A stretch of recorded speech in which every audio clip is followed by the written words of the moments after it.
Hi, everyone. It's Steven Schleicher from Majorspoilers.com, and I want to thank you for checking out this week's episode of Critical Hit. This is the final installment of the Egypt arc. Are our heroes going to live? Are they going to die? And why is this episode entitled Betrayal? You're about to find out in just a moment. And then where will they go next? Are they going to go to St. Petersburg? Are they going to go to Murano? Oh, you're going to have to just keep listening as we continue to share the Achtung Cthulhu Punch All Nazis campaign with you. And we are so happy so many of you have reached out and said how much you are enjoying what we are doing for you. And I want to take a moment and I want to thank all of our patrons, because quite honestly, we wouldn't be able to do this show week after week, month after month, year after year, to the point where we have become one of the longest running continuous real play podcasts out there. And we're so thankful to all of our patrons for making that happen. But we are at a point at Major Spoilers and Critical Hit where that may not be feasible anymore, because we need more of you, our fine listeners from all over the world, whether you're in Germany or Scandinavia or Australia or, yes, even Japan and China. We need more of you to join our growing group of awesome spoilerites at patreon.com/majorspoilers. And I know you're thinking, oh, I'll let the other person who's listening to the show take care of it. No, if everybody had that approach, then we wouldn't have any new patrons. And we need more of you to step up. I'm asking you to step up and join our group for just $5 a month. $5 a month at the silver level membership at patreon.com/majorspoilers gets you access to a bunch of stuff. You get behind the scenes on what's going on at Major Spoilers. You get this show a week early and commercial free. So if you don't like our commercials, well, then get on the Patreon at the silver level membership. Plus, you get access to secret channels on the Major Spoilers Discord server where you can go and talk about Critical Hit and other things. You can sign up at that silver level membership. $5 a month, just $5 a month. If we had 100, 200, 300, 1,000 of you, which there's more than 1,000 listeners to this show, if we had 1,000 of you sign up the silver level membership, we would be able to do so much more for you at Major Spoilers and the Major Spoilers Podcast Network and here at Critical Hit. But you want a little bit more? Okay, at the gold level, $10 a month, you get access to the Critical Hit character sheets. I'm rolling out the new character sheets right now on the Patreon page, patreon.com/majorspoilers. Right now, you can see what changes have been made to Doc and to Dutch, and in the coming weeks, Blisco and Valentino as well. You get access to our VIP live chat, where once a month I sit down with you and answer your questions about what's going on at Major Spoilers. And most importantly, you get access to the GM Roundtable. Now, what is the GM Roundtable? Some of you don't listen past the end. I talk about it every week, but the GM Roundtable in the past has been where we sit down and we tell you advice. We share advice with you on how to be a better game master at the table for you and your players. Currently, the GM Roundtable Achtung Cthulhu edition is where I sit down with Dr. Bradley Will. You've heard him GM many games here on Critical Hit. And we talk about my plans for upcoming sessions. Like, I know where the team is going next. And so I'll sit down with Brad and I'll say, well, here's my plan and here's my thoughts and here's some things that I'm going to throw at the players. And Brad will share his, very knowledgeable reactions to this. Sometimes it gets a little heated. And it's really cool because things like why this episode is called Betrayal, we talked about months and months ago. And so you really get an inside look at what's going on behind the scenes on this campaign. And you can take these lessons that I am learning as a newish GM, and you take the knowledge that Brad is sharing, and you can apply it to your own games. So just at the $10 a month, that weekly or bi-weekly, depending on when we have new episodes out, but generally weekly, they come out before new episodes of Critical Hit. You can get an inside look at what's going on in upcoming sessions. And of course, if you want your name as part of a Critical Hit game, that happens when you become an associate producer at patreon.com/major spoilers. So we had a whole episode entitled The Great NATO. The Great NATO is one of our great patrons. He's been with us almost since the beginning. And we love the Great NATO so much that we made a character in the game based on him. So now is the time. Now is the perfect time for you to head to patreon.com/major spoilers. Sign up just for $5 a month. $5 a month. In fact, we've got a deal. If you sign up for a whole year in advance, you get 2 months free. You pay for 10 months and you get 2 months free. That's quite a deal. So $5 a month keeps the show going, brings you more entertainment, and get you access to a bunch of other stuff. So if you can, take a moment, go to patreon.com/major spoilers and sign up for that silver level membership, just $5 a month. And I thank you so much in advance from the bottom of my heart. And of course, all the players appreciate it too. Thank you. Thank you. Thank you. Critical hit Punch All Nazis takes place in the early days of World War II and combines high adventure with cosmic horror. All dates, locations, and historical events are thrown out the window in order to create a fun story. So don't put too much thought into historical inaccuracies. All accents are done poorly, but with love, and no disrespect is intended.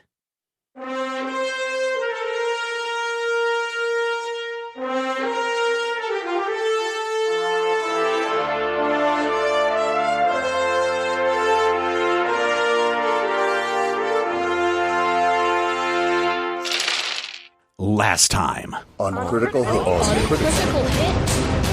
We have been watching you since you entered our territory. Who knew that these lizard dogs would be such a pain in the butt? Don't put that on. We can talk about it later. And if we're going to try it out, you're going to be the one to do it. But don't put that on yet. You rush down the tunnel, and you can see the entrance, and you step out of the entrance into the darkness. It is nighttime. A full moon is shining. And as you step out of the entrance to the Forgotten City, you suddenly hear and see guns cocking and pointing at you. And you are surrounded by Nazis. We hate those guys. We do hate those guys. So you are at the entrance to the cave, and I've got this map flipped upside down. So north is at the bottom, south is at the top. Your truck and your car are at the top of the map. At the bottom is another troop vehicle that is the Black Sun truck. It's got a different exit out of there. You can see probably close to a dozen Black Sun troopers. Some of them with rifles and a couple of them with what look like flamethrowers with them. You also see something, for Blisco, this would be something right out of his adventure books. This looks like a tank that can walk. It's got big guns mounted on the sides of it. So these would be like cannons essentially mounted to the sides of these things. It's got legs to where it can walk around in the desert, and you can see through some very thick glass an operator on the inside. There are two of these pointed directly at you with very, very big guns. One of the people holding the flamethrower, as you all run out of the cave, kind of puts down a little barrage of flame. And instead of regular flame that shoots out, this, when it ejects out, almost looks like a goopy slime. But the minute that it makes contact with air, it catches fire and illuminates the darkness with this emerald light. It splashes down into the ground in front of you. And instead of just setting the ground on fire, the ground not only is on fire, but the ground appears to kind of sink in and melt. Stepping up from the front of this is, I don't want to say that this is somebody that's familiar, but the costume is familiar. It is a person who is dressed all in leather, wearing a long leather coat, and with the typical Nazi leader hat, but instead of seeing his face, it is encased in a leather mask, and all you see are two red lenses where the eyes are. You don't see a mouth or anything like that. The person is clad head to toe in this leather. He steps forward and says, "We know you have the artifact. Give it to us, and you may go." Nazis. Yeah, I know, Sanjay. We hate these guys. I will give you to the count of 3. Eins. Maybe give it to him. I'll go over to Dr. Smith and say, "Yep, we better give it to him," and then take one of his masks. Okay. And hold it up. Okay. That is the mask. Yes.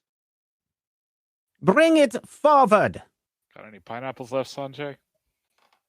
They're in the truck. I'll walk it forward.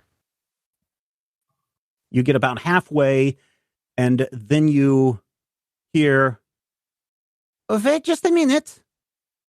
And Valentino, right behind you, you hear a gun click. And the gun is put right to the back of your head.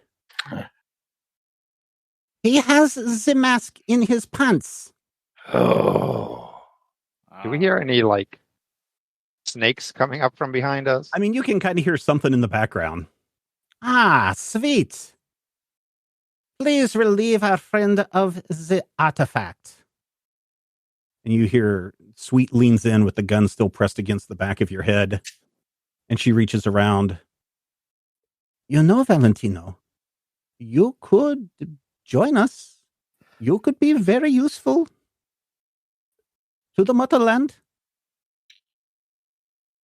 Can I headbutt her with the rear of my head? I mean, yeah, you certainly can if you want.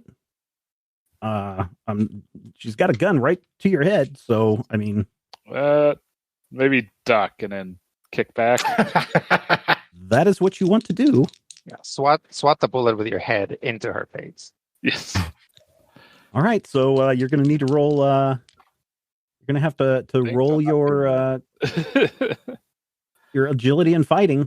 All righty, I'm going to try this. I do have a fortune left. A single fortune. What are we on momentum? You have 1 momentum.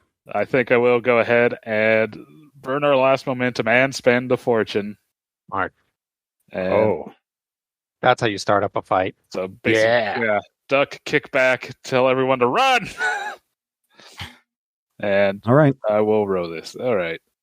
So agility and fighting. Agility plus fighting, D2. All right. Well, it just depends on how many successes you have, I suppose. Well, he already has 2 successes. Right. So he's rolling 2 more dice. Oh, hey, 2 more successes. Very good. Agility. Yeah.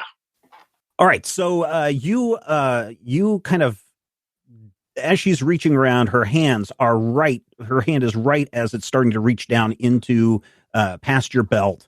And she is, it's a kind of an awkward position. You're fairly tall. She's fairly short. At that moment, you can feel her body shift, and you swing back and you headbutt her into her head, sliding in the opposite direction of where the gun is pointed. The gun goes off and shoots off into the air. She stumbles backwards and falls prone. At that moment, all of the Nazis start shooting at you in a line in front of you, Dutch, who's way out in the front, as a sign of force that you should stop what you're doing now. The cannon raises his hand to the air and to order a ceasefire. That was not very smart, you. Now you can give us the mask, or you can die. Or maybe you give us the mask and we kill you anyway. Well, with an offer like that, clear us a path, Doc! Doc opens fire. All right. Where are you shooting at, and who are you shooting at? Well, not us. So I'm shooting at them guys. What is my range? You're going to have to pick a target. See this guy, Rachia? The cannon, yeah. That's the cannon. Mm-hmm. And then these are guys. Yep. I'm going to shoot at these guys and see if I can get them with that rangey thing, and if there's some range that I can do. You know what I mean? Because like the weapon has a... You're shooting with a gun, so yes, that would be a ranged attack. But it has the, what do you call it? Hang on. The effect where it can, it has an area effect. Okay. So I'm going to shoot at that middle guy and see if I can get the other guys in the area of effect. Okay. You can try. And kill them all. All right. All right. So we have. Are you going to set down? Are you going to set the hood down first? Or are you going to set that onto the ground? No, I'm going to put it on my head. You're going to put it on? Okay. I feel like that's the first thing that would happen. I mean, desperate times. You put it on you put the mask on, or the hood over your head. Mm-hmm. And at that instant, you feel something bite into your neck. On both sides of your neck. It is a searing pain. And the weird thing is the pain only lasts a moment, because that is replaced by the pain of your body going through all sorts of contortions, twisting, turning. It feels like your guts are going to spill out in a liquefied mess. Oh. You hunch over and you start to feel your clothes getting tighter and tighter. Your pants rip. Your flak jacket bursts apart and falls, so you no longer have a flak jacket. You stand up and you are double your size. Wow. You are twice the size that you are. You have something called extreme brawn. Mm-hmm. So extreme brawn basically gives you +2 to your brawn. It's a temporary thing. Mm-hmm. Not extreme brawn, extraordinary brawn. Mm-hmm. You are immune to pain and an immune to fear ability. So if someone tries to scare you, that is what you have right now. Wow. So immune that to is fear, the end of your turn. But not immune to dying, just immune to pain. Nope, you're not immune to dying. You saw that with the snake. Oh, that's true. That you took it from. But that is the end of your turn. Did I drop my gun? No, it doesn't look like it. Okay. Why do you ask? Because I might want to shoot somebody with it. Oh, did you not hear me say that you are twice the size that you were before? Your finger doesn't fit in the trigger hole.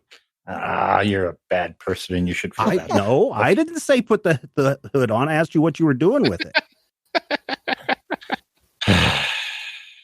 Your fingers are too big to work the triggers. I'm 11 feet tall, though. No, you are 10 feet tall. Okay. You are 10 feet tall. Gravity would not allow you to be any taller than 10 feet tall. Oh, gravity. Right. Your body would not work. The inverse square law. Yeah, you're right. That's right. Couldn't get enough oxygen to your cells. Yeah, exactly. Haven't you seen what was the name of that colossal man where the ending was his heart couldn't pump enough because the amazing colossal man. Yeah, the amazing colossal man. There you go. It's just like that. Okay. Well, good. I'm glad that we're taking this scientifically and not, just winging it with magics. Yes. The cannon, seeing this, is momentarily startled, but before anyone else has a chance to react, he already has his hand in the air and he's holding a little tiny staff, very similar to the last time you saw a cannon doing this. And he chants something, and then all of a sudden, this green mist spills out and covers the battlefield.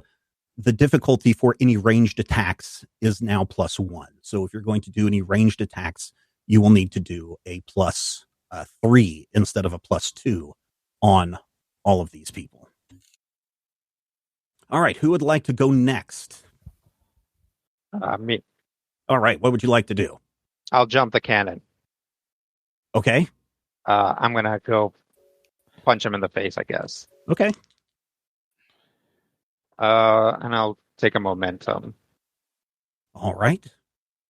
I will also use a momentum. You're going to rush across the field straight at the cannon. Mm-hmm. and then like football tackle him. Okay. 2 successes. Great. The cannon steps aside as you lunge at him and trips you and pushes you down into the dirt. Okay. He had more successes than you. He utters something else, and from the tip of his wand shoots a black ray. And you take 1, 2. You are snared, and you take 2 damage, 1 piercing. Okay. And you are down, and he puts his foot on you. Again, I tell you to stop what you're doing and give us the mask. So 1 piercing. I have 1 armor. Does that mean that both get through? No, just the 1 gets through. It hurts. You can feel something like sear through your back at that moment. This gives Lizelle a chance to stand up, and she points the gun again at you, Valentino, and says, I'm serious, Valentino. You give us the mask, and I promise you that I will let you go. Can you say the same about all your comrades here? Yes, they are under my control. I outrank them. She's going to try and persuade you.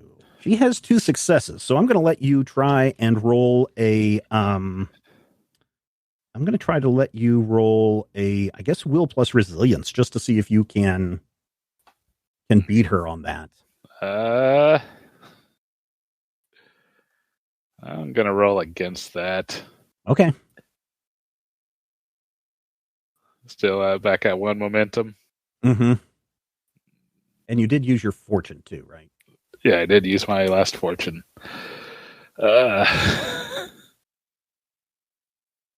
I'm going to burn the momentum. All right.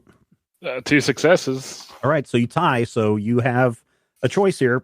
You can either move away or you can give in. I'm going to say nuts to that and run. Okay. Where are you going to run to? Towards our vehicles. Okay. All right, so you can probably move about halfway there. Great to hear. All right. Maybe more on the staying on the far side of the rock if possible. Okay. Yeah. Can I get through that? Yeah. Sure. Yeah. I'll move you right there. Okay. This soldier right here fires at you. Okay. As you were trying to run across. Nope, he misses. It shoots wide. All right, Blisco. I have no idea. I know, right? Like, I mean, you could try to talk Valentino into surrendering. If I do have a quick question on that front. Sure. Did we have any of the rest of us figured out and or discussed that Valentino was the one? Yes. It was mentioned. Yep. Dutch almost put on the mask, and then it was given to Valentino because he said he was the one. Okay. Well, I mean, Valentino says, well, I think I'm the one. Maybe I should put it on. The one. Yeah. Doesn't mean that he's the one. That means that he put it on and he didn't explode or anything. Well, that is true too. He's the one enough for me. He's the one, but he's not the only one. No. Yeah. Yeah, I'm gonna head towards Valentino. Okay. Right over to where Valentino is. I should still have the rifle available. Okay. And the guy that's close to us is the one who shot at him? Yes. I'm gonna take a pop shot at the leader dude. All right. At the cannon. Okay. This Yeah. is a D3. We have no momentum. Sorry. Am I able to aim? Look at your gun as long as it doesn't say inaccurate or, Well, doesn't do I have reliable. the number of requisite? No, you can't because you moved. Okay, yeah, that's the thing I was asking about. Oh, okay. Okay. Like, yes, I can definitely aim down the rifle if I didn't move. So yeah, we'll still see if we can't get that natural one in there, because I'm assuming there's nobody I can shoot at who would be at a DR2 or difficulty 2. I mean, you can shoot at any of these guys. Basically, are all in a medium range. Yeah, That but they're would all be in a the fog. difficulty That's- They're all in the fog Yep. because of the Okay. cannon. So they're at a difficulty 3. Yep. All right. So yeah, we're gonna attempt to shoot the cannon then, since Okay. he seems to be the one going to cause the most problems. All right. Ah, darn. Only one success. That's and too then, bad. like, in the process of doing this, I'm gonna nudge Valentino. It's like, didn't you mention something about the one with the mask? I don't know that right now is the time to be talking to dead people. Aren't you the only one who can do that? Maybe? Oh.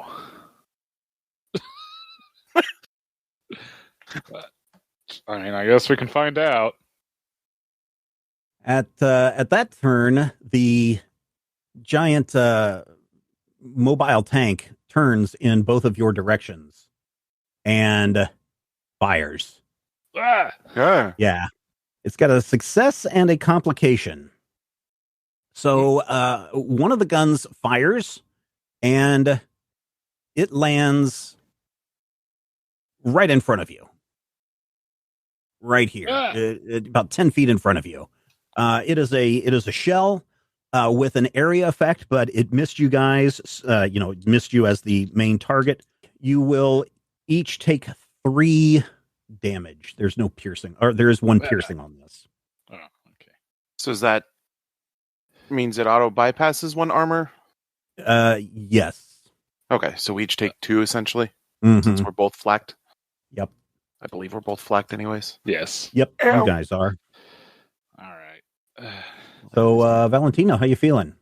I mean, I'll You're down to, just like, throw up my 3. arms and say, fine, pull out the mask and throw it at Giselle. And Yeah, Lizelle walks over and picks it up, and she's like, I think I will let you live, and that you will come with us, Valentino, just as a assurance. fine. Anybody else do anything else? The cannon holds up his hand, and everybody ceases fire. Monty's like, I never should have trusted her. I told you guys not to trust her. You brought her along. She's definitely a snake in the sand. No, that's what we left in the cave. Oh, speaking of, at that very moment, Robert. thanks for reminding me there, Robert, or whoever. Yes, Matthew? Enemy, my enemy, maybe? They've got the mask now. Well, they've got one of the masks now. Yeah. You might be in trouble. Might I? Bursting out from the cave are like 10 giant-sized snake men. And they're all wearing, of course, the same headpiece or headdress that Doc is now wearing. Wow. I look at them all and yell, "Get him!" They look at you, and one of them just says, "Topsiders, you have invaded our world. At this very moment, we declare war on all humans." And Lizelle is just very casually with the gun pointed at Valentino's head, marches him across the field, doesn't really care what the snake people are doing. All of the Black Sun troopers all have their guns pointed at you and the snakes. They all pile into this truck marked at the north end of the map, and the walking tanks start to walk out, one of them kind of backwards, kind of pointed at you. They shove Valentino into the back of the truck, and they exit. And you are all there with a bunch of snake people. And no Valentino. All right, let's get out of here. Okay, how are you going to do that? Run for the trucks. All right, everybody Yeah. runs to the trucks, and you can see that, oh, your trucks. Nazis aren't stupid enough to just leave trucks unattended, full of supplies. Your supplies are scattered all over the ground. Looks like you've got a couple of flat tires. If anyone was to look at the back, your radio has been smashed. They were not. They were going to definitely let you live, but they weren't going to let you give any chase to them. I see. One of the big snakes steps out and points at Doc. You, how dare you wear our sacred garb? I don't know. I think it goes well with my ensemble. He approaches you, and Monty is just like, no, this is bad. The snake man comes and approaches you, and he punches you. Please roll a agility and fighting. Okay. This is bad. Now, did I get any bonuses for being enormous? Nope. Just the brawn. Not to this roll. If you actually deal damage to it, you will get a bonus, probably. Mm-hmm. Possibly. Nice. 2 successes. All right. It has 3 successes. Wow. It punches you, and you go flying back right into the side of your truck. You leave kind of a dent. Well, Blisco can't be too happy about that. Yeah, the dent is probably the thing we need to focus on right now. Yeah. Blisco likes his trucks. You can hear all the rest of the snake people kind of, or more like, and they form a semicircle behind the big guy. He kind of looks down at you, Doc, and is like, get up. How about I give you your hat and we go our separate ways? It's too late. War has been declared. All right. I punch him back. All right. You may try and roll for it. 1 success. I suck at this. Oh, boy. 2 successes. He punches you again. Oh, I didn't give you damage for the first hit. Take 2 damage. And now you said you lost this one. He had 2 successes. Mm-hmm. Matthew, what's your brawn right now with the +2? 10. Okay, so you actually get armor out of that. Oh, good. You'd only take 1. At least 1 armor. Let me double check. So 10 or 11. Yeah. I think it's 2. Yep, your character gains armor resistance based on their brawn. At 10 or 11, you get 2 armor. Oh, 2 armor. So whatever armor you have from the flak plus 2 armor. He doesn't have a flak. He doesn't have a flak jacket. Oh, because it broke it. So it broke. You have 2 armor. Okay, so you take no damage from the first hit. You take 3 damage from the second hit, so only one of those would go through. So you're now at, from my record, 7 stress left. Yes, that is correct. Anybody else want to do anything, or is Matthew going to be? Is Doc going to be the punching bag for this giant snake man? Are we in rounds? Yeah, technically we are. You are. But I don't, again, so we'll just go in rounds. There's a lot of snake people, so at least a bunch of them are giant snake people. Other snake people are slithering out. Okay. But the snake people seem content on watching their big guy beat up on Doc. Sanjay jumps back into the back of the Jeep looking for his grenades. They took my grenades! You said it's night? Yeah. Although it seems a little bit brighter than it was a moment ago. Yeah.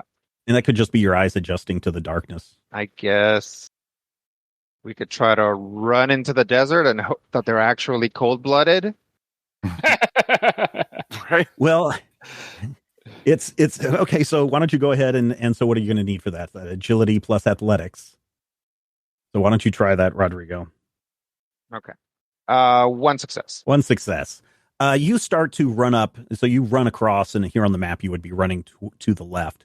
You start running east as you're trying to scramble up this little cliffside that's there. It's very difficult for you to do. You can barely make it up halfway before you kind of slide back down to the bottom.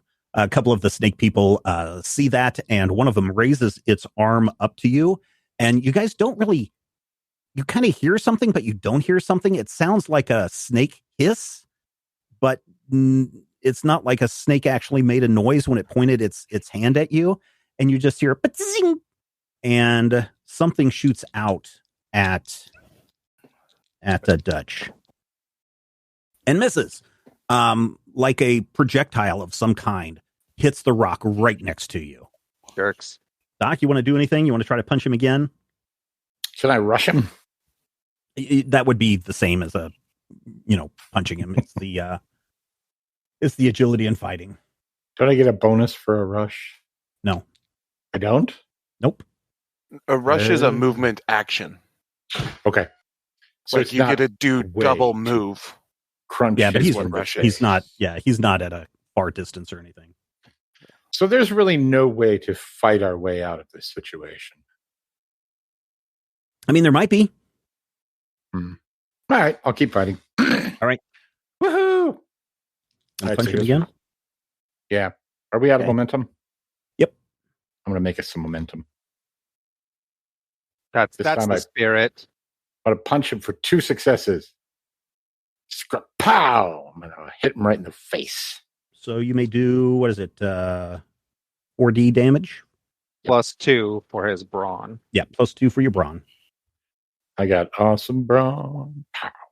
All right, so you strike him, and he falls back, and you hear from his... you hear all the other snakes that are standing around all of a sudden take a gasp. If a snake can't take a gasp, it's like a reverse hiss, like, and you hear one of them, not Torg. And the snake that you punched, apparently his name is Torg.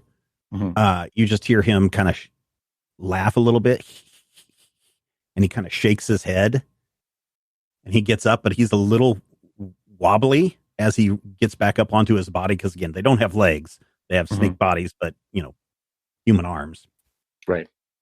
And he stands up and he starts to rise up, and he's rising now a little bit taller than you and just a little bit taller than you.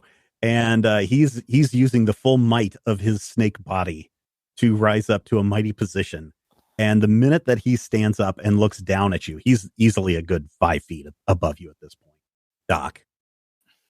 The sun peeks up over the eastern horizon, over the canyon, and the sun shines down into its face, and the glare catches it, and it's like, no, not Ra.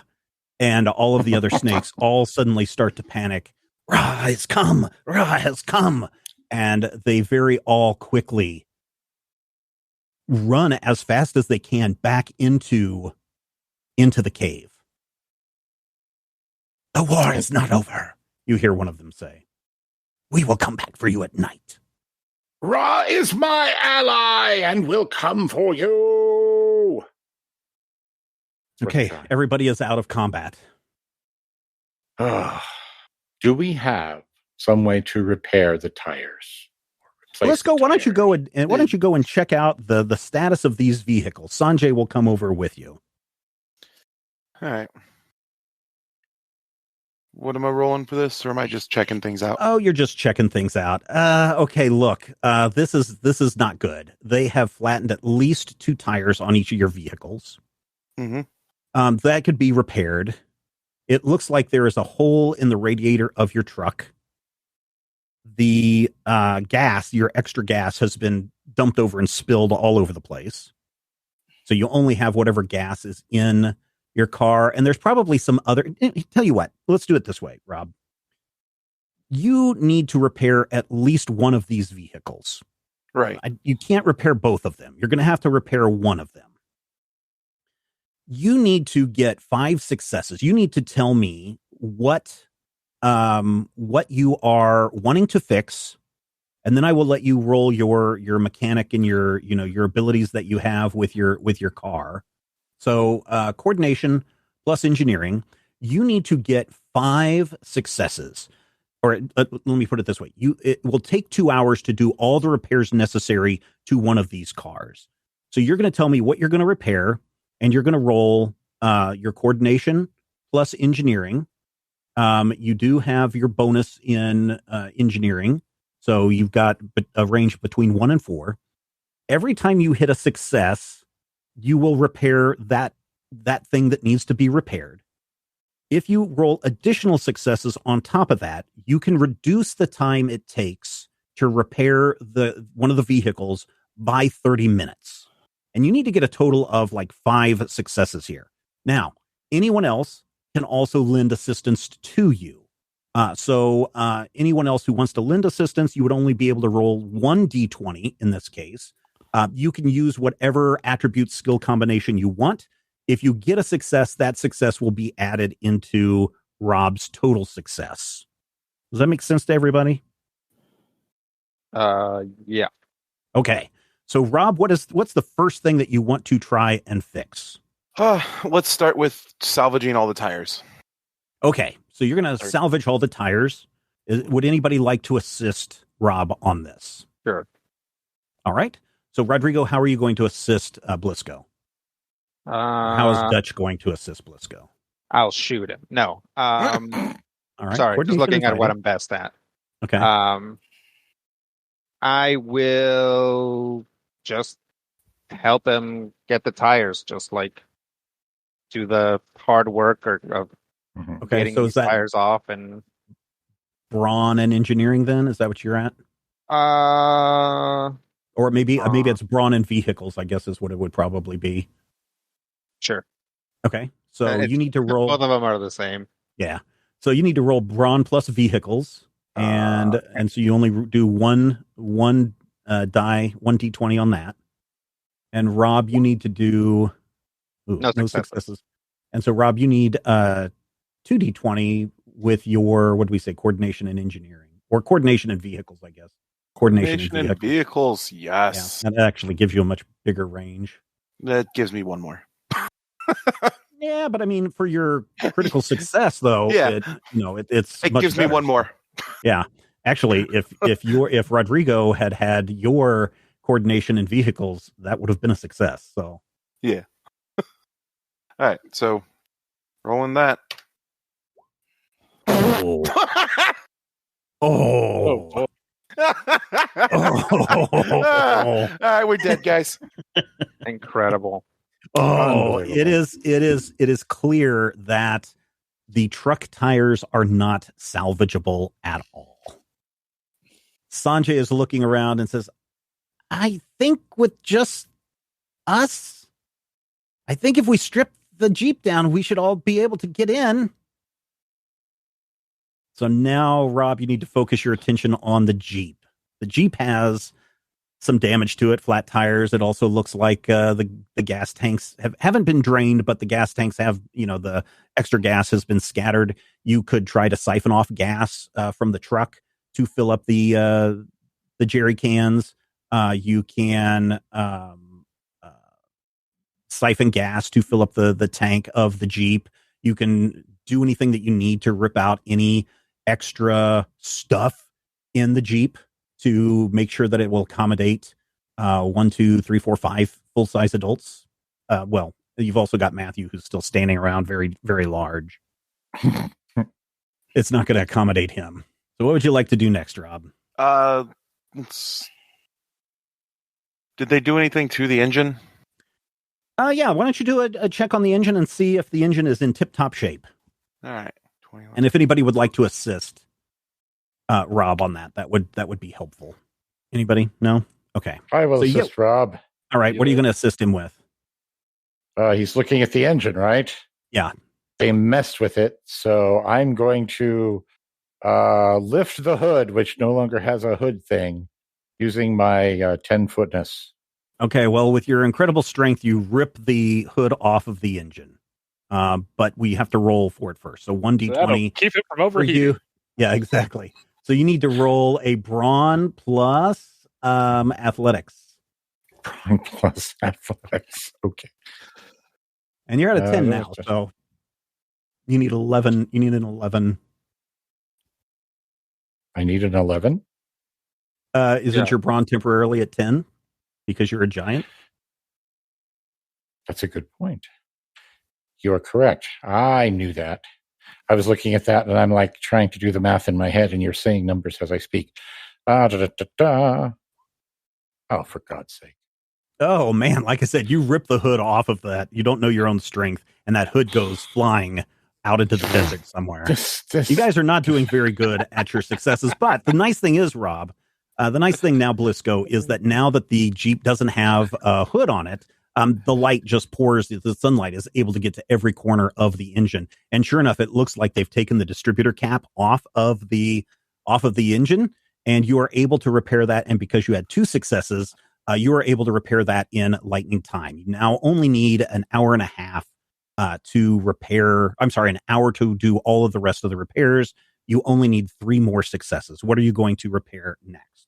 Let's see if we can't siphon as much gasoline as we possibly can. All right, you can go for it. Does anybody want to help? Man, how's the right way to say this? Anybody want to help Blisco suck the hose full of gasoline into the car? Sure. Okay. Man. What are you going to roll for that? What are you going to do to assist? I will remember all of my classes on fluid dynamics. Okay. And do reason and academia, which is the same number that I've been rolling. Yeah. So just roll one die, and Rob 2. 1 success. All right. So 1 success gets added to your total, Rob. Oh boy. Let's do this. 2 more successes. So that's 3 successes for that one? That's 3. Oh, no. Well, no, that's 4 4 successes. Yeah. So 4 successes. So you guys get 3 momentum back. And because that is, was that right? Yeah. I think you guys should have 4 momentum now. You realize that really it was the distributor cap was the only thing, and one of the tires was the only thing that they did to the Jeep. The Jeep looks like it's up and running. You fixed the Jeep, and you're ready to do whatever you guys need to do next. What are you going to do next? Did the Nazis have enough vehicles for all of those soldiers, or are any of them moving on foot? No, all of the soldiers can all fit into the transport vehicle. The only thing that would be technically moving on foot are the giant mobile tanks, the things that look like Ed 209. Okay. Were those things, would you say, fast? They can roll pretty fast. A tank goes fairly quickly, even across the desert. So this thing's going at least 30 miles an hour. Okay. Well, Dr. Smith, our priority is to rescue. Yeah, we need to get the mask back and get Valentino back. Get in. And Sanjay hops in the driver's seat. Monty's in the back. Who's sitting in the proverbial shotgun seat? I'll take shotgun. All right, Blisco, where are you going to sit? Oh, wherever there's space. How about you tap Sanjay on the shoulder and say, maybe I should drive?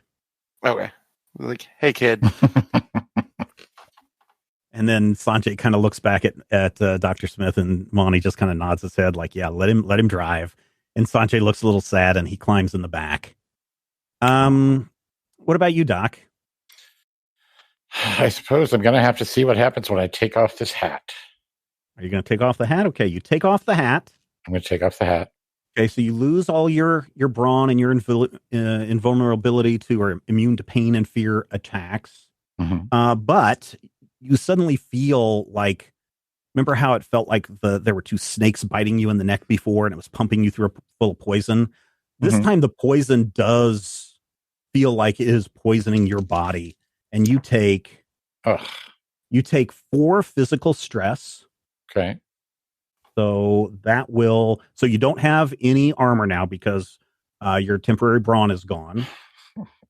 So that will take you down to 3. Okay. And you are drained. And you are drained for 2. So what does drained mean? It means it's the equivalent of being essentially fatigued in this case. So on your character sheet, you have your stress track, right?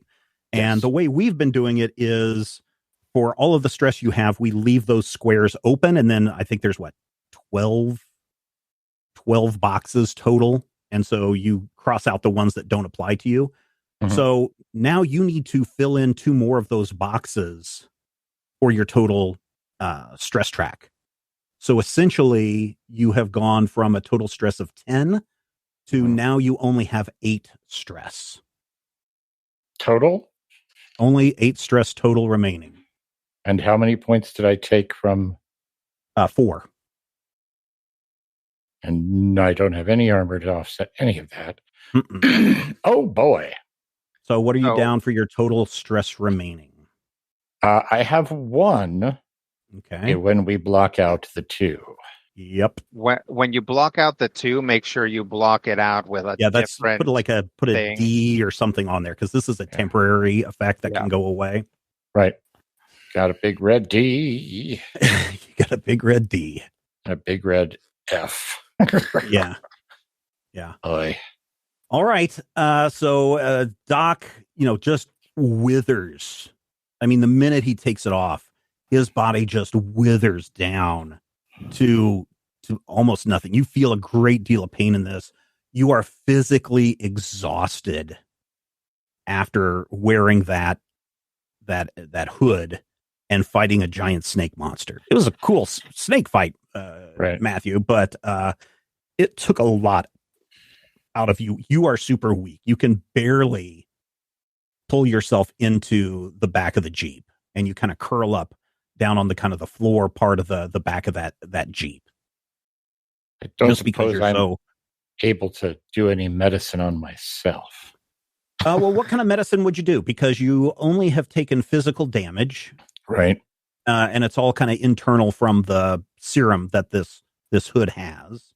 Right. And you are drained, which is one of those things where you need to take like an extended rest in order to clear that off. Okay. If you I have the ability to stabilize. I have the ability to revive. Yeah, so you're not technically poisoned. If you were poisoned, then you would have an ongoing effect of losing, stress points every couple of minutes. At which point, a stabilize or a first aid would be really, really good for you. Mm-hmm. At this point, though, there's not much you can do. Okay. Well, then I will attempt to go into a healing coma. Okay. You're going to take a nap. So let me ask you guys this. Let me specifically ask Doc this. Doc, you lost the flak jacket, so you're not going to have the flak jacket. Are you going to go back and pick up your gun now that you're normal size? I mean, if he doesn't, then I will. Okay. So make sure you put that back into your inventory. And then, are you going to keep the hood or no? Do I still have like any type of carrying capacity, like a backpack or a rucksack? I'm sure. Yeah, I'm sure you can find a bag scattered there on the ground from where the Nazis tore through your truck. Sure. So yeah, you can find a bag to pick up. I think I'm going to hang on to it. I'm not necessarily going to obviously use it, but I think it's the kind of thing that maybe Section M might want to look at. Okay, so you find a somewhat torn up, beat up bag that has been gone through. Looks like your private belongings have been trashed by these evil Black Sun Nazis. And you're able to pick up any little belongings that you may have had, any personal possessions, and you stuff that and the hood into your bag, and you slowly climb in and kind of collapse at the seat of the not the seat, but on the floor, the bed of the back of the Jeep. Monty and Sanjay on either side of you. Dutch is in the passenger side, and Blisco is driving. You're going to try to head out after the Nazis. Yeah. All right. Let's see what's going on in the Nazi truck. Valentino, you are kind of sitting there. You're kind of on the edge of the back of the truck. Lizelle is sitting across from you, and the cannon is standing looking down at her, and she's just staring at this mask.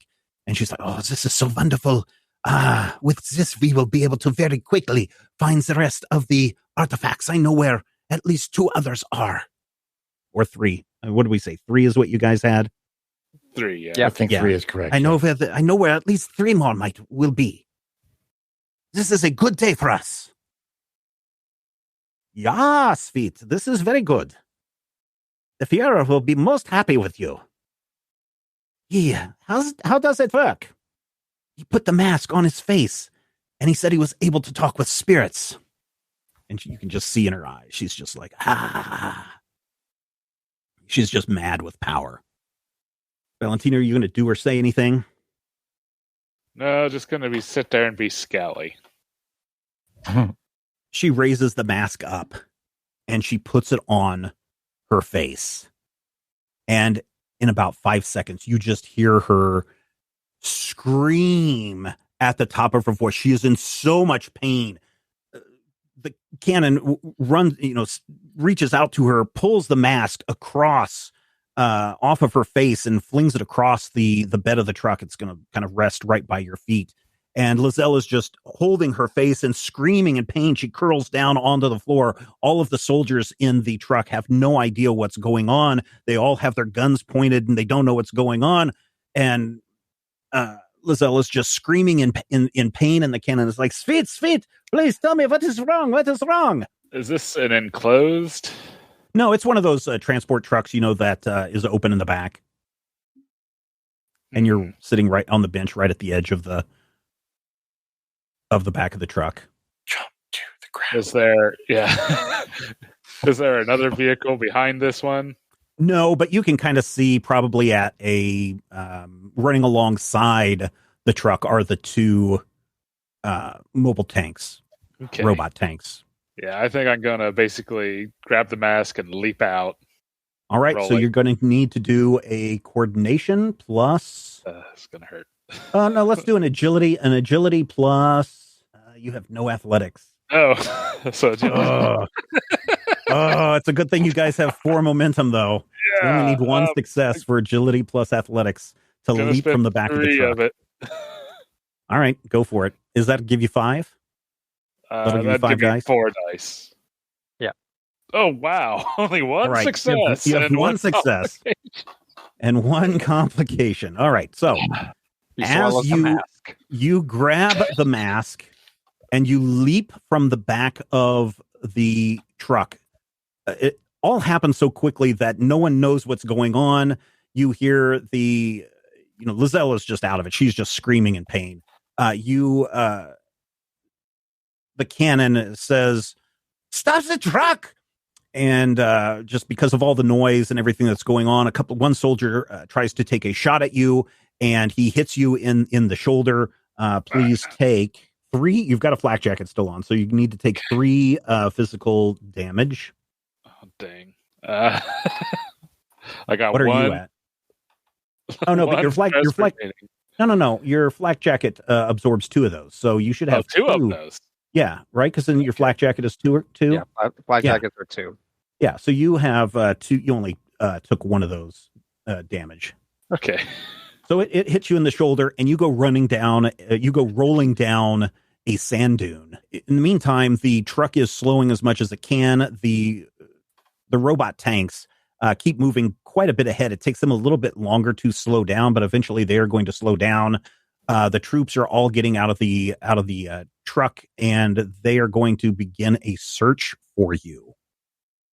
And so the sand dunes are rolling up and down, and there's little rocky outcroppings everywhere.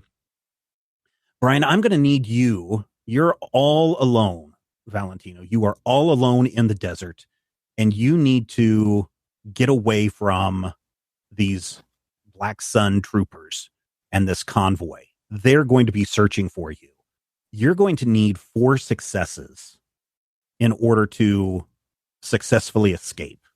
Oh boy. So you're going to need to tell me how what you do. I'm going to be nice. This is only going to be D1s for you. Just like we did with Blisco, D1s. You're going to tell me what you're going to do and what your attributes and skills are. And then you need to roll your die. And you just need 4 successes total eventually. But as we saw before, when you fail, some bad things could happen. Quickest thing I'm going to do is try to find basically a downhill path. Okay. That hopefully is winding, around dunes and rocky outcroppings. So I can just try to get as much distance between me and them as soon as possible. What are you going to do? What are you going to roll? Can I try an insight and observation to try to find? That's what I was thinking you were going to do. So yes, please roll it. All right. And I will go ahead and steal yet again the last momentum. Just to try to cook this as quick as I can, hopefully. So here goes. 2 successes. 2 successes. So what? Let's double check. Observation is 5. You got no 5 on that too. Okay, so very good. You got 2 successes. You only needed to get the one success for each one of your attempts. So I'm going to give you that momentum back. But now you only need 2 more successes. So yes, you are able to find kind of a downhill path that leads you to a kind of a rocky outcrop. You can peer back and you can see the sun is, by this point, is really getting high in the air. It's been 2 hours. The heat is really coming up. The heat waves, the convection currents are rising, so it does make it hard to see things at the ground. The black sun has spread out, and they are kind of looking. One of them picks up a part from the mechanical moving tank. Look, sir, droids. And the cannon is like, do not kill him. We want him alive. And you can just hear Lizelle in the distance just screaming in pain. Well, I'm going to Am I the only one who thinks good? Yeah. Okay. I think I'm going to try to see if I can find any sort of like crack or crevice in these rocky outcroppings. So maybe I can hide in and maybe wait out.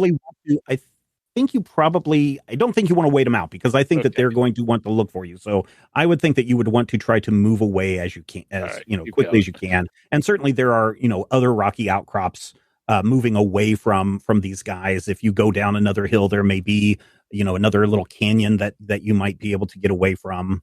Yeah, canyon sounds like what I need right now. Okay. Something with some cover both from them and the sun. Okay. So... Yeah, you have a mask and a flak jacket, and that's it. Yeah. So I'm going to try to book it to the canyon. Okay. And hopefully do it before anyone notices. All right. You already take off your flak jacket? No, I have not. Yeah, I probably should. Yeah, you can leave it on for now.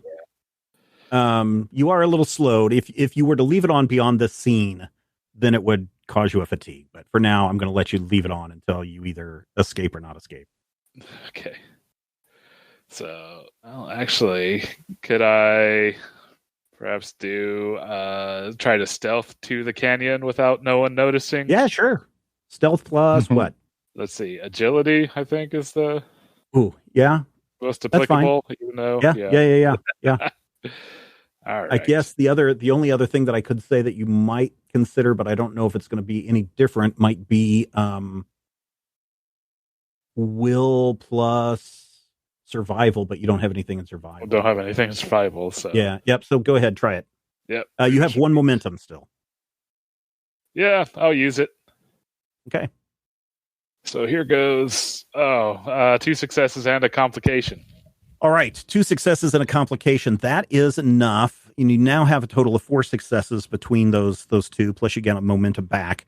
You are able to see that this outcropping that you're currently behind, about 50 feet away, is another outcropping that you can probably make it to.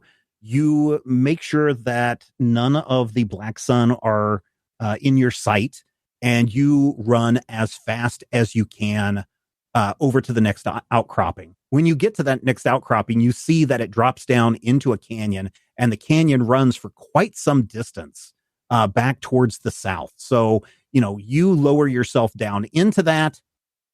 As you get to the bottom of the canyon, you twist your ankle on a loose rock, and you take 1 physical damage. Okay, that would fill. What? Nope, I got 1 more then. Got 1 more then. Very good. So that's your complication, and you are able to start hobbling to the south. You notice you occasionally will hear some shouting in German, but every time you look around, you don't see anybody. And after a while, after about an hour, you don't hear any more sounds. They've gotten quieter and quieter the more you've moved south in this canyon, until you're pretty sure, you feel pretty confident that you can come out of the canyon and try to figure out where you are at. Okay. Yeah, they'll probably ditch the flak jacket somewhere in the canyon. Okay. Cover it with sand okay. Hopefully I don't leave a trail. And all right. You have a mask and nothing else. You had to leave your gun behind. And when you pop your head out from under the canyon, you don't see anything. You don't see any sign of the Germans. And no other like approaching dust clouds on the horizon or anything. Not yet. Why don't we go back into the Jeep? And Blisco, what are your concerns? How are you going to try and track down this caravan of Nazis? You don't know that Valentino has escaped. So what are you going to do? I was going to double check to see if we could salvage any of the weapons off of the. You how many of the weapons were? You can get one of the weapons. Yeah, the other ones you're not going to be able to take off. But the ammunition was pretty clear that a lot of it was gone anyway or scattered, and you don't want to use a bullet that's fallen into the sand anyway. So, yeah, you don't really have any of the weapons from the truck. Okay, they headed north, right? Yep, they were heading north. Probably we're in a pretty bad canyon. Yeah, you're back out of the canyon. That canyon that you guys were in was basically where the entrance of the Forbidden City is. So as you're driving north, you can probably make a good educated guess that they are trying to head back to the fake dig site. Remember, they were digging in the wrong place. So you can imagine that's probably where they're headed. So you can head in that general direction. But what are you going to do to try to keep a lookout, or what are you going to do with any of your abilities or your talents to see where those Nazis might have gotten to? What does your off-road talent do? It makes using a vehicle off-road slightly easier. Yeah. What is Born to Drive? Does that do anything? It makes my difficulty checks while operating a vehicle easier. Oh, okay. All right. Well, then roll 1d20 for me. We've done this multiple times before. Yeah. 5. Yeah, that's really good. So yes, you start driving north as fast as you can. It's a little tough because it is crowded. You quickly get out of the canyon where the entrance to the Forbidden City was. There's Zerah, and you start driving north like just a crazy man. You are needing to find your friend and catch up to the Nazis as quick as possible. Everybody in the Jeep, except for Doc, who's just laid out and just tired, all have whatever guns they have, whether it's a handgun or a rifle or whatever it is. They have those, but they don't have any heavy weapons. So if you do run across the mobile tanks, the walking tanks, you're probably going to be into some trouble there. But it seems like everybody has a very set determination that no matter what, they're all in this to rescue their friend. It's about 30 minutes into your drive. You've already, the sun is beating down. You were able to get everything done in an hour with the repairs, but now the sun is up and it's hot. The heat waves are coming off the ground, and every once in a while it looks like there's a lake of water out to your left or to your right. But as you start to drive towards that, you realize, this is just a mirage created by the heat. A couple of times it looks like there are some big birds circling in the sky, but again, it could probably just be a mirage. And then it looks like there's a person walking towards you. I think he's waving his hands. Gonna elbow whoever's sitting next to me. You see that? Dutch. Ow, what? Oh. Who is that? Monty pulls out a pair of binoculars and hands them to you. I'll look to the binoculars. And you can see it.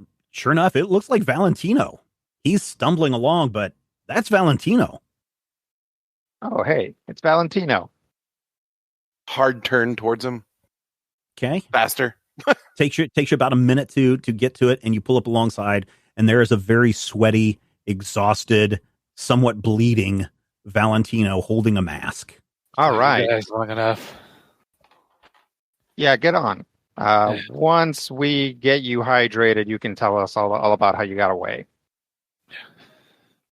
I'll hand them whatever water we have left. Okay. It's not a whole lot. Yeah. That's the one thing that you weren't able to recoup, because whatever water was in your canteens, that's all you would have left. I assume they know you got away? Yeah. Probably turn around and go the other way. Like, where are we? Seriously. Monty looks around. He pulls out a compass and a map, and he and Sanjay they would be on the hood of the Jeep, but there's no hood on the Jeep. They're looking at their map and their compass and everything. They're kind of discussing back and forth. Sanjay looks at his watch, looks at the sun. They consult again. We are probably about 2 hours from the oasis that we stayed at the night before. Okay. Are we? And then from there, he looks. We can stop and get some water, but I think our best bet is to just hightail it as fast as we can back to Cairo. So we're not closer to like Damascus or anything at this point. No, Okay. Sounds good to me. Okay, so you guys all pile in. It is very crowded. It's not comfortable. Doc comes in and out of consciousness just because of his physical exhaustion. I'm guessing the front seats are not like. No, the front seats are bucket seats. Okay. Yeah, so they're bucket seats. The back is it's going to be kind of crowded back there. Sanjay kind of sits. He can sit kind of in between you and Blisco. It's not a comfortable kind of seat because you've got the gear shift right there, but he's small enough and young enough that he can still kind of be the uncomfortable one in this. Monty is keeping an eye out, and you see him a couple of times as you guys are heading east. A couple of times he keeps looking back over his shoulder at something. Hey, Blisco, pull over for just a second. Why? I need to check something out with the binoculars. Sure. Okay, so you pull down, he stands up and he starts scanning the horizon with his binoculars. And if everybody can give me an observation plus insight, D1. Blisco, some sand blows into your eye. You had a complication. So, ouch, that hurts. I'm rolling like garbage tonight. We all are. Anybody else going to roll or just Blisco? All right, 2 successes from Dutch. Cognizant enough to. I mean, you can. You still have 1 life. You're in a lot of hurt. 2 successes, very good. Patatas. The worst part is that the dinging noise that Doc and Valentino are making because they're at 1 life isn't synced up. Yeah, it's like offbeat from each other. That's the worst part. If any of you actually speak Greek, Doc seems to be doing some sort of weird beat poetry. Okay, so Dutch, different intervals, so they phase in and out of sequence.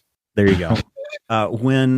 When the Jeep finally stops and Monty is looking through the binoculars, you can kind of see this long brown smudge along the horizon.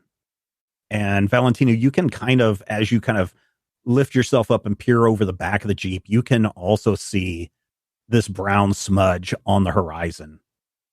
Monty says, yeah, that's a sandstorm. We need to hurry.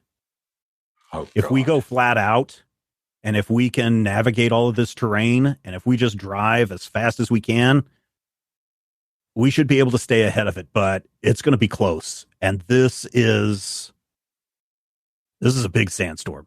This looks bad. And you guys can all, as soon as he says this looks bad, you can kind of feel the breeze pick up a little bit. The breeze is nice, but it's also a hot breeze. If you've ever lived in the desert, or if you've ever lived in a place that gets really hot, and even though when you've ever lived in Kansas during the summer, anybody? No, anybody? Yeah, actually, this summer has been relatively cool. I think the high has been 90, but most days in June and July have been cloudy and rainy. So, but yes, good. It is that blast furnace heat that you feel coming at you. And Blisco, you guys just decide that yes, it is time to haul butt. Okay. Yeah. So here's what needs to happen. You guys have 3 momentum and 3 fortune left between all of you. I have 2/3 of our fortune. Yes, you do. And I have the other third. You have the other third. Oh no. Blisco, you're going to need to drive all night, man. I don't know what does that power give you? I use vehicles instead of resilience for any skill tests resist fatigue from exhaustion or sleep deprivation. Very good. You're going to need that right now. And probably a fortune and all of your momentum.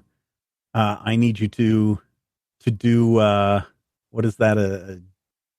What would that be? Agility or coordination? Or what would that be? Reason? I think probably agility, right? Plus vehicles for your drive all night so that you can just stay awake and put the pedal to the metal. Would it be agility? You tell me. So it would either be something like brawn and resilience, which you would then get to swap out for vehicles. Yeah, for vehicles. Or it would just be a driving test, which would be like coordination and vehicles. Yeah. So which one you want to use? I mean, I would clearly rather use coordination in vehicles. All right, but I'll let you use coordination in vehicles. Here's the thing. You're going to need 4 successes. And it's on one roll. Okay. A fortune gives me an automatic success. Gives you 2 successes. Fortune gives me 2 successes automatically. Yeah, because you get to set the die to a 1. We'll spend a fortune. Okay. Assist with this. Yep. Hold on. Let's see what he's doing so we can make sure that we're going to do this right. So you're going to spend 1 of your fortune to have an auto 1. Okay. I'll spend a momentum to roll auto 2. Oh, you mean an automatic 1? An automatic 1 on the roll. Yep. Sorry. Yeah. Continue. You can spend all the momentum. Hold on. You could roll with 3 momentum. You could roll 2 additional dice in addition to the 1 that you're going to roll right now. So that would let you roll 3 dice. Would I be able to use my Born to Drive on this? Yes. When attempting a vehicle skill best test to operate a vehicle with a difficulty of 3 or higher, spend up to 3 momentum to reduce the difficulty by 1, 2, or 3. Okay. So you're going to reduce it to... Yeah. The complication range also increases by the same amount. Okay. And if memory serves, focus makes complication range also wider. Yes. All right. Because if you're reducing the difficulty to 1, right? I can spend 1, 2, or 3. I was wanting to hash out the mechanics before I decided how much momentum I spent. That's what I'm trying to, because if you spend all 3 momentum, that would reduce that difficulty to 1, D1. Right. If it increases the difficulty by that same amount, it's not going to decrease the difficulty when you take it to a D1. That's going to take that to a 15. That's right? What I was trying to figure out. Yeah, but it wouldn't matter, because if you decrease the difficulty to 1, you already have 2 successes if you spend that fortune. Yeah, which means I would just have to roll the 1 die, and that might be a complication. Well, yes. I could potentially help with that. Yeah, how are you going to assist? Basically, kind of navigate point, try to spot places where it's rockier, less sandy areas, so we're not spinning out so bad. And okay, how are you going to do that? What are you going to use to do that?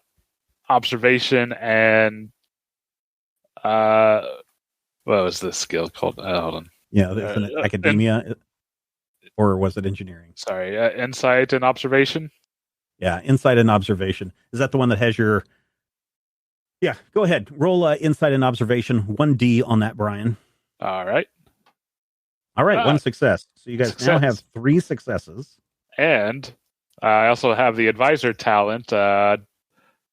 Select a single skill observation. Whenever you assist an ally, you use that skill, the ally you assist may re-roll a single D20 on their dice pool.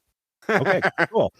All right. So, Rob, you only need to... Basically, you guys have succeeded, right? Because you lowered the difficulty to 1. You have 1 die to roll. Yes. Can I instead lower the difficulty to 2, since spending a fortune gives me 2 successes? Sure. If that you way want. It's not a 15 to 20 is a... Okay. That way, so it was 18, or it was 17, so 16, 15. So now it would be 20. 15 to 20 would be a complication, right? Oh, yes. Should be back to 3, because you didn't spend all of them. Okay. So, yeah, it's 15. So when I do this, it just increases my my complication range without... Yeah. So you've already succeeded. So So roll the one. One more success. One more success. All right, so you guys get 2 momentum back. Congratulations. All of that, ladies and gentlemen. One turn. So shouldn't that put us at 3 momentum? Because that's where we're to still start shorter with? than yours, Matthew. Hey. Let's see. No. Oh, yes. Should be back to 3 because you didn't spend all of them.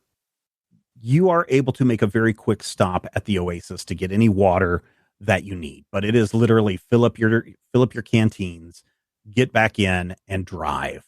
And you drive nonstop. And fortunately, you have just enough gas to where you only have to fill up once. You fill up one of the canisters that you brought, that you took from the other site. You are able to drive nonstop across the desert. It's difficult for you, Blisco. It really is. You are going to be 2 days awake. But thanks to Valentino's help, he's able to point out where it looks like there are more solid patches of ground so that you're able to go max speed on this vehicle. The truck was really the thing that was slowing you down. You guys are able to go, almost to speeds of 50 miles an hour across the desert in this Jeep. And you are able to make it back to Cairo just ahead of this giant sandstorm that is about to hit the region. Where are you guys going to go when you get back to Cairo? The airport now. Yes. How far is the hotel or the? Oh, you can make if that's where you guys want to go. That's no problem. As you drive through the city, there's some things that you notice. Yes, there are some people that are preparing for the storm. There are some people that are closing shutters and everything. But the thing that you notice that is really odd is that there seem to be a lot less people on the street. Like the streets seem surprisingly deserted, even though there's a storm approaching. The streets are not packed like they were before. There's not as many people going to the market. There's not as many people at the shops. The number of shops seem to be fewer than there were before. When people walk by your Jeep, if anybody accidentally makes eye contact with any of you, they quickly shield their eyes and move away as quickly as possible. It's very strange. There is debris blowing through the city. Trash is blowing around. At one point, a large piece of paper blows up against the windshield of the Jeep. And if anybody pulls off that sheet of paper, which I'm guessing Dutch does, sure, it's a poster for the Great NATO. And then the wind catches it and blows it away down the street. You get to the Cafe of Kings. And at this time, it feels like the front end of this giant, massive sandstorm hits the city. And you are able to get inside the cafe, and you have to push a little hard to close the door, but the door does close. And you're in the cafe. And even the cafe is barely a quarter full. This is a place that people would go to drink, obviously. This was a place where people would go and plot and scheme and do dealings. But it's mostly empty. Let me see about some more rooms, because I don't know if we had rooms still here. Yeah, it's been almost 2 weeks since you guys have been here. Yeah. You see Jack at the end of the bar. Hey, Jack. Welcome back. Thanks. Has been gone for a while. You look, he looks at all of you. As it look like you've seen some action. Yeah, we're a little worse for wear. You need a doctor or something? Hey guys, do we need a doctor? I mean, I feel like that can wait till tomorrow. Yeah, it's not urgent. Right. By tomorrow, our doctor might be back on his feet. But who's the doctor? Who's the doctor? Yeah, you're not drunk. You're tired. I like cheese. We need some rooms and some I guess. I've got plenty of rooms and plenty of food. oddest thing about the night of the full moon,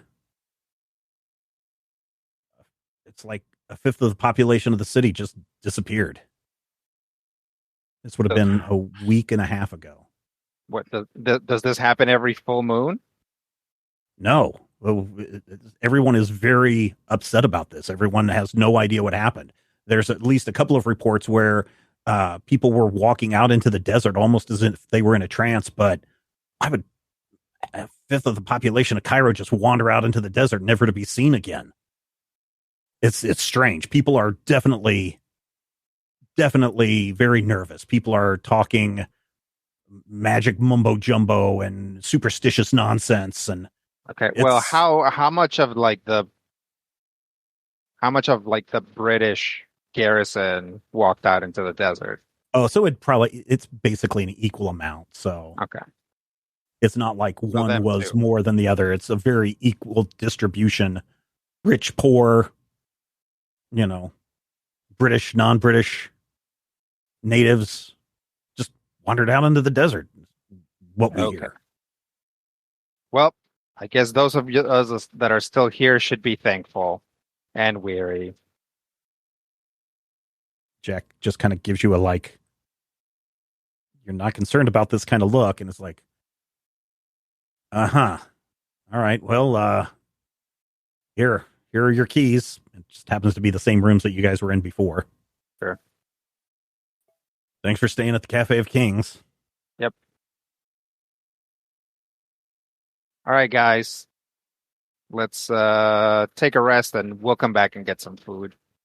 Yeah, at this point, you can just really hear the storm starting to batter the city of Cairo. Yeah. The wind is just howling.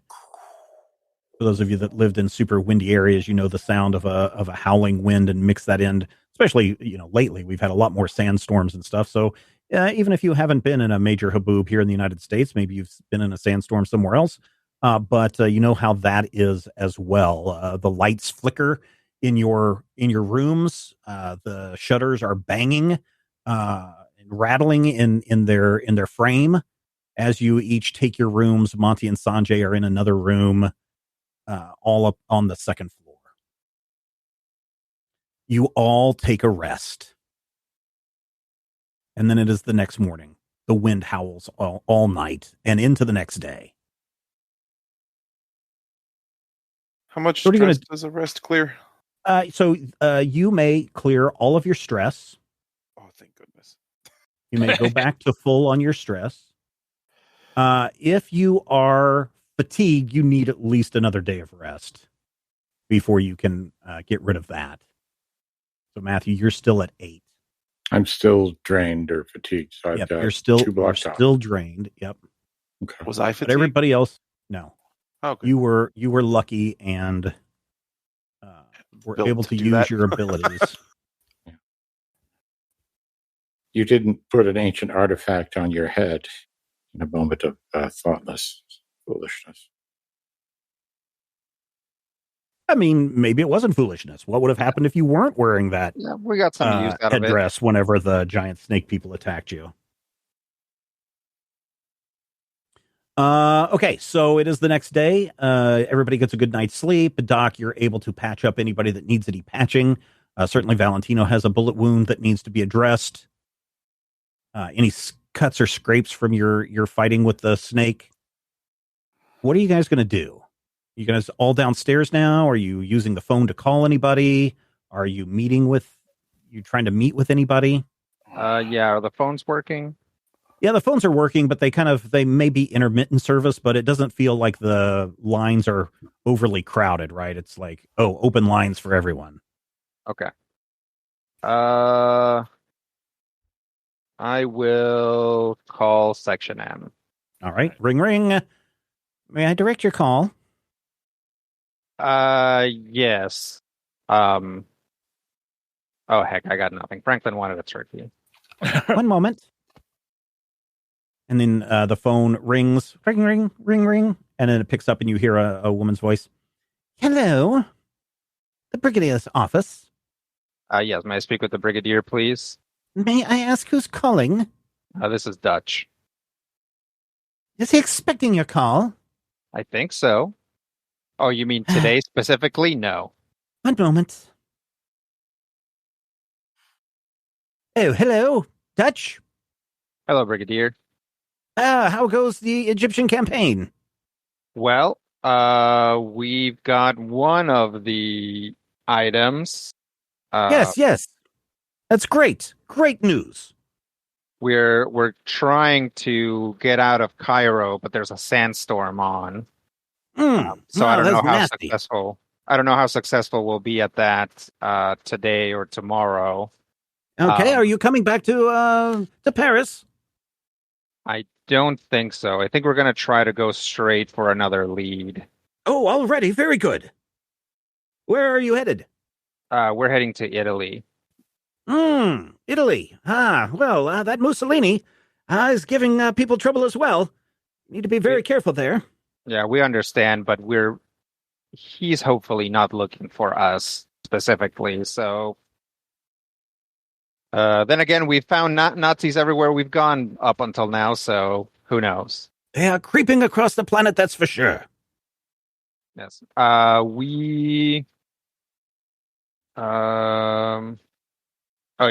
me give you the coordinates of a blue crystal mine we found.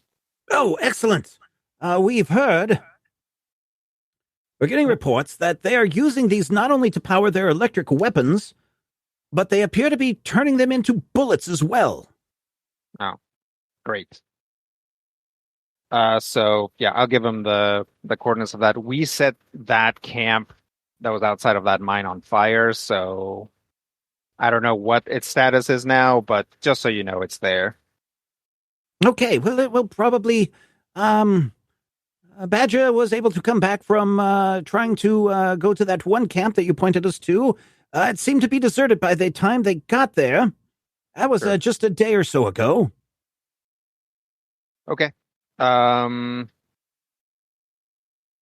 don't know where he is at right now on his price, but you might want to budget a couple grand for Dr. Smith's to buy a weird skull off of him, but also to compensate him as is this the fellow that Valentino told me about?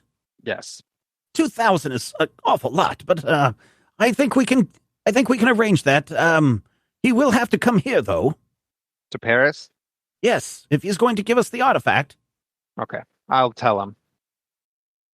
Oh, he's there with you? Yes. I see. You want to talk to him? No, I will meet him when he gets here. All right. Anything else? What do you need from me? Congratulations on obtaining an artifact. Well, congratulate us when we're out of Cairo. Okay. Any major trouble that we should be aware of? Yes. Our enemies are not only improving their mystical powers, which they seem to now have devoted units that are able to wield magic, as well as some sort of like large mechanical device as like a tank, but instead of like treads, it has feet. So it kind of walks like like a person technically, but more like a scrunched up person. Okay. Did this Mr. Smith, Dr. Smith, see these things as well? Yes, he has. All right. I will have him sketch out a design of this. All right. Just so we know it's a scrunched over man doesn't sound too threatening. I suppose it doesn't, but we saw them in action, and they're at least slightly more threatening. They seem to be having some trouble with their weaponry. I think these are prototypes. Okay. But we could potentially see a rollout here at some point. Okay. Oh, yes. Okay. Also, as a slight addition, we encountered a race of snake people. And what? They have declared war upon humanity. There's a long pause. Have you been out in the sun a little too long? Oh, yes. Snake people. Mm-hmm. Yeah, like imagine a snake, right? And then you Yes. like remove its head, put a person's torso in between the removed part and its head, and then reattach all three, and that's kind of what they look like. But they would be tiny, though, right? Little snakes? Well, no, these are like man-sized snakes. And so, these are like, most of them have like man-sized torsos, which means they're maybe, I don't know, the remaining snake section is, I don't know, 10 feet long. Or longer, yeah. Yeah, and then we also encountered some larger ones, which we discover were becoming larger because they were using a mystical artifact than that Doc put on. So that actually makes anybody who puts it on larger, and then afterwards leaves them. I'm going to guess just very tired because he's also mumbling incoherently, but he didn't not do that before. So I'm going to guess they just really drained them in some way. We still have, hey, Doc, we still have the headdress, right? Yeah, I've got it in my bag. Yep. So we still have that in case. I suppose we can leave it with whoever meets us in Italy, or we can hang on to it. That would be up to you. But yes, what we need for you now is for someone to meet us in Italy with some supplies. Okay, the only people we might be able to contact is Resistance, but that will take a few days. That's all right. I don't think we're getting out of Cairo today. Right, Stephen? Like the storm is on. Oh yeah, it's going to be for another day or so. Yeah. Yeah. You might check with Rusty to see if he has any contacts in Italy. What part of Italy are you headed to? We're heading for a place called Murano, which is just outside of Venice. Yes. Okay. Well, if Rusty doesn't have a contact, let him contact us, and we will make sure that there's somebody from the Resistance that will be there. Okay. Anything else?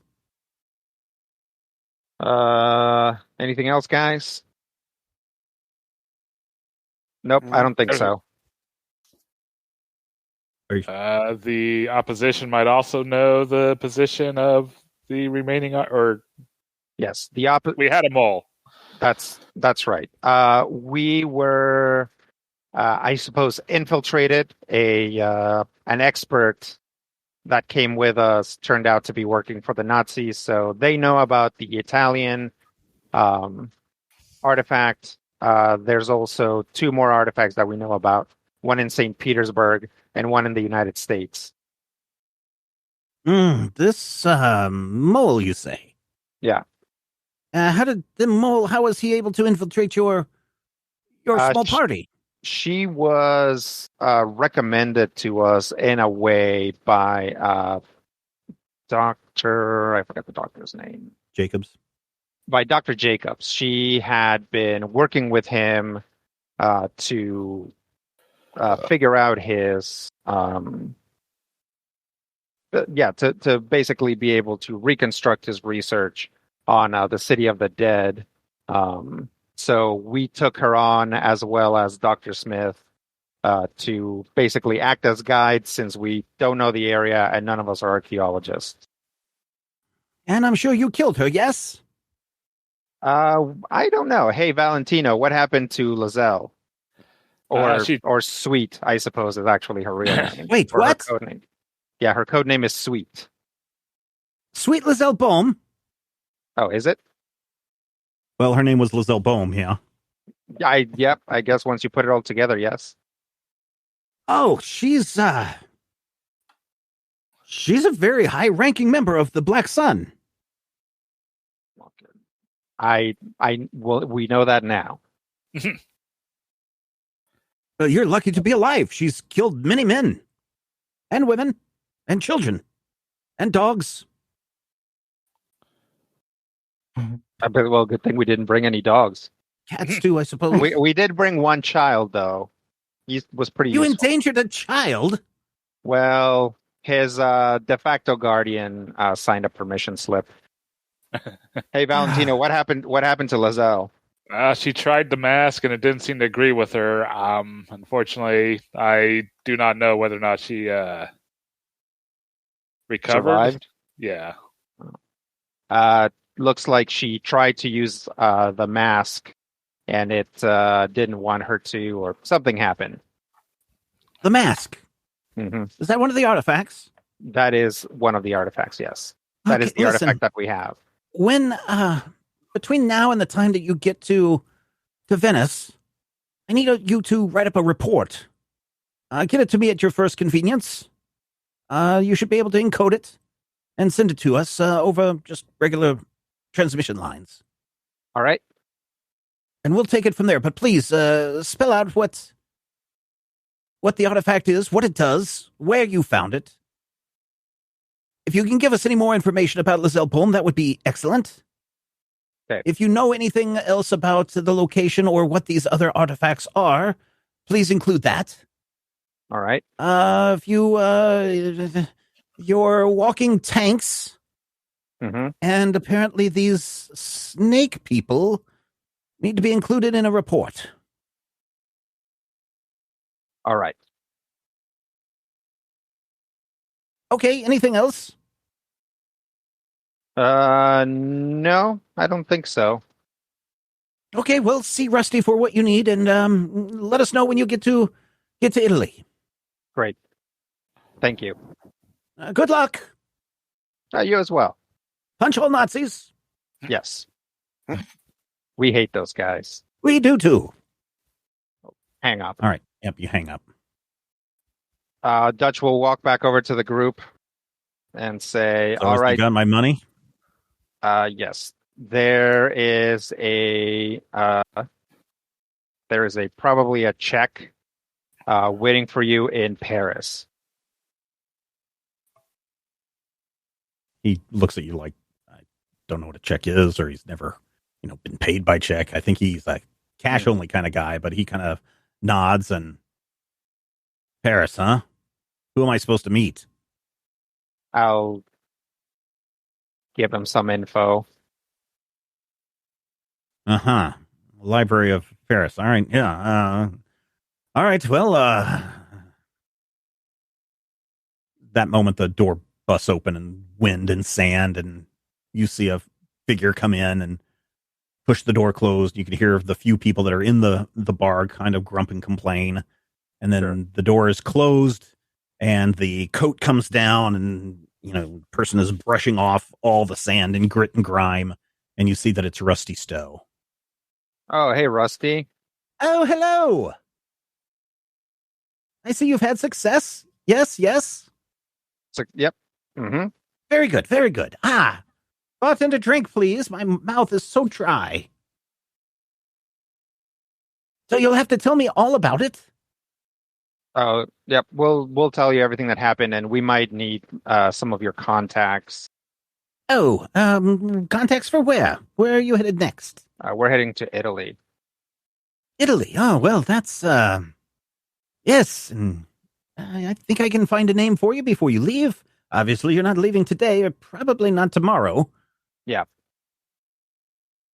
How are you going to get to Venice? We were just thinking of hopping a plane. Oh, I don't know about that. I think you're probably going to have to take a boat. All right. I can get you on a boat tomorrow morning. There will be one that will leave even in this storm. Great. Okay, just the 6 of you. No, I need to get to France. Sanjay and I can wait a day or so. We've got our own means. All right, but be careful, because we just left a pretty severe platoon of Nazis. Nazis, you say? Yeah, we ran into some Nazis. Oh, well. Bartender, more drinks, please. This is going to be an interesting day. Yep.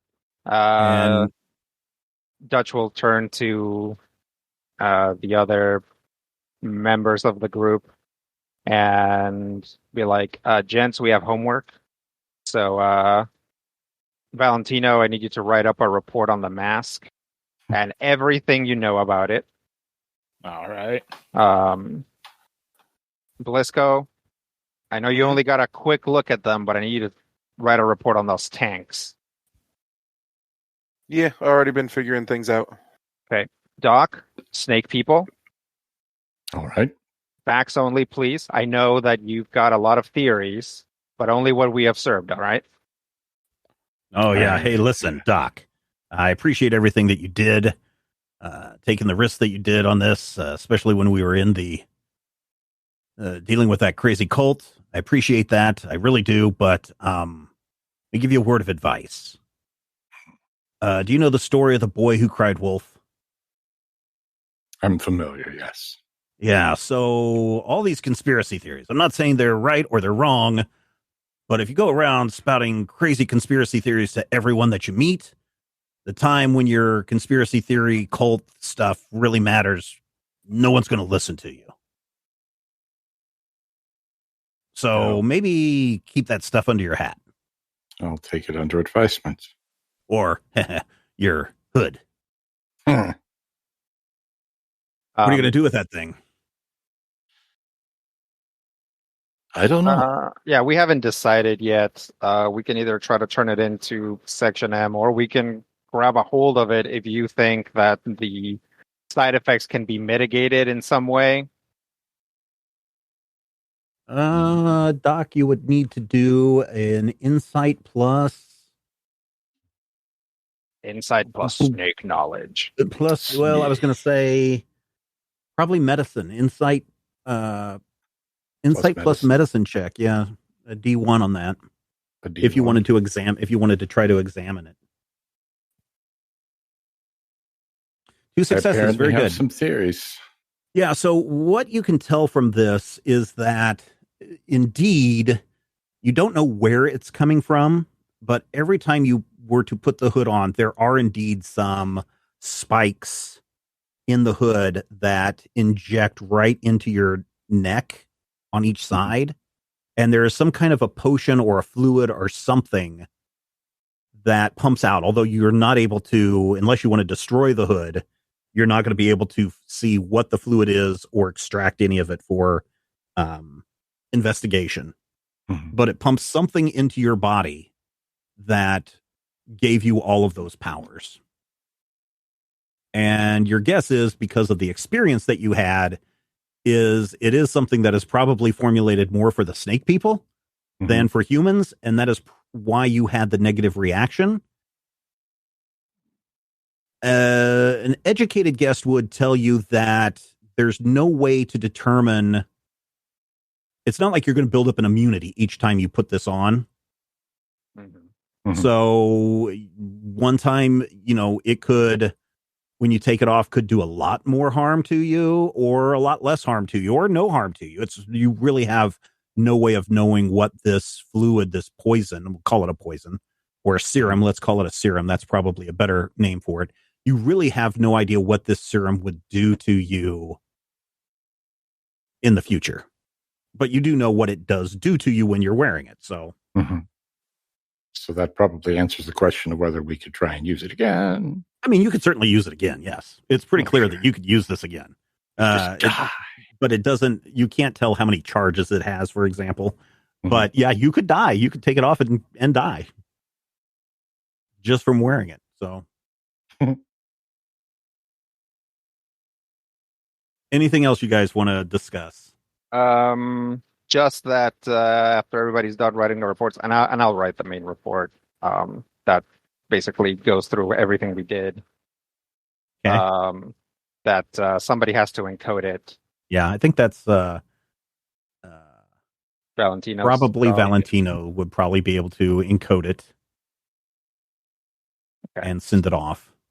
You guys spend the day spinning tales of what has happened to Rusty. Rusty is just won't let you guys go until you've shared every single detail of the adventure you're on. Certainly Monty and Sanjay are having a great time. The few people in the bar just can't believe their ears when they hear that Doc, grew 10 feet tall and was, busting out and punching giant snake people. They just can't believe any of this stuff, but everybody's having a good time.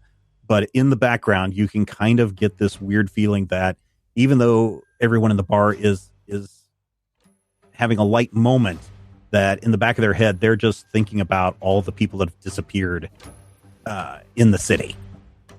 Yeah. The next day, you all board a boat to Venice, and Monty and Sanjay do not go with you. They're going to wait another day or so, and then they are going to make their way to Paris.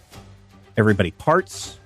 At this point, I think we need a dun-dun-dun-dun kind of music because you have gotten the item and you have completed your Egyptian arc. Critical Hit Punch All Nazis is a production of Major Spoilers Entertainment and was produced and edited by me, Steven Schleicher. If you would like to get a behind-the-scenes making of this episode, be sure to check out the GM Roundtable Octoon Cthulhu Edition at our Patreon page, patreon.com/Major Spoilers.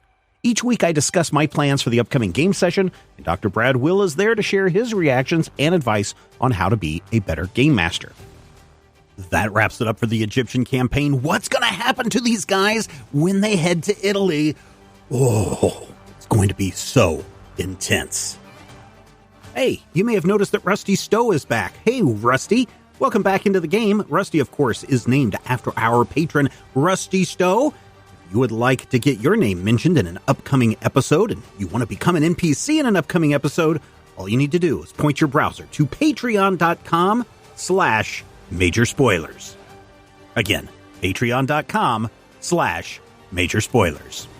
Finally, we want you to record yourself doing your best on Critical Hit and send it to us at podcast@majorspoilers.com, and your voice will join the growing chorus of fans in upcoming episodes as well. Thank you again for listening this week, and here's hoping all of your dice rolls are critical hits.